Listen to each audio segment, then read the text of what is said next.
Se tutta l'acqua che vediamo qua fosse scesa ieri sera con quell'altezza del Muson che è arrivato a 3,1 m, a 3,10 m, sarebbe andato sicuramente da qualche parte e ci avrebbe creato qualche bel grosso problema.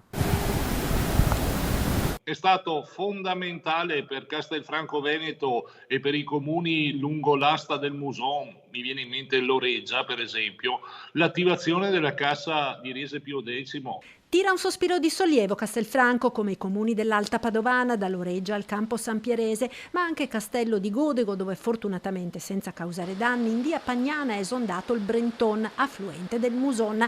Attivata per la prima volta in occasione del maltempo della scorsa settimana, la cassa di espansione di Riese ha salvato questi territori. Noi eravamo arrivati ad un livello di 3,10 m, ieri sera attorno alle ore 20, e hanno cominciato a laminare un po' prima e via via il livello è sceso fino a 2,50 m, 2,60 m. Bacini di laminazione, modelli previsionali e interventi di sicurezza idraulica stanno dimostrando di funzionare. Il sistema funziona nel Veneto, funziona e c'è sempre da stare accorti perché l'eccezionalità può succedere, però la prudenza che bisogna mettere in pista quando ci sono queste attivazioni, questi stati di allerta, aiuta a far sì che i danni siano molto limitati.